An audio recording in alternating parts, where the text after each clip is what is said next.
Okay, the principle here on defense is for these two nose tackles to bear crawl through here, and by going low, they attract the attention of these three players. The beauty of it is you've got two perhaps less aggressive players or smaller players or slower players or whatever who can be extremely useful by going through these A gaps and some of the time getting to the quarterback, which is obviously a beautiful thing. But so you have two people taking out three. These defensive ends must be obedient. They must come in.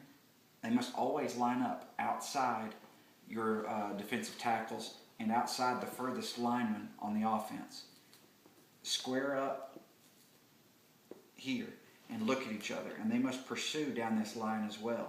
The reason for this is to prevent a quick sweep to the outside. What they're doing is containing everything into this alley. This is clogged.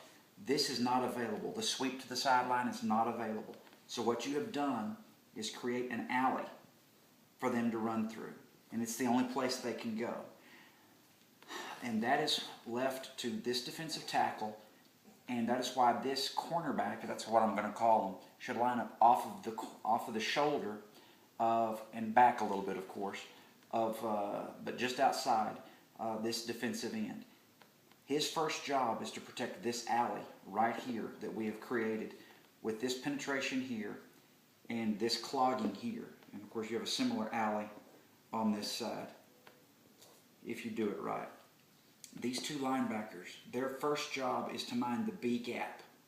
They can't blitz, but so they mind the B gap and make sure there's not a quick run up that B gap. After that, they flow to the ball. So they are also protecting this alley as well, because you're going to find that most teams figure out they can't run through the B gap because of all of what's happening here. And so you're not going to have much B gap action either. What you're going to have is a forced off-tackle play with a defensive tackle, a cornerback, and a linebacker converging right about here, preferably right about here, okay? And that really kills it. Now, if this was a high school team, they would pass the ball and this wouldn't work. There are a number of reasons why this doesn't work for older kids or college kids or whatever. But what I call the 6-2 pressure works great for kids who don't pass the ball well or who can't make a living passing the ball. You also, don't forget, have a safety. I bring him up. I call that the monster. He's just there, preferably one of your faster, more aggressive kids, and he just flows to the ball. But these guys protect the alley. These guys must always, always, always, always come outside this outside lineman or tight end, square up as deep as the deepest back, and force everything inside. When it's forced inside, they're done.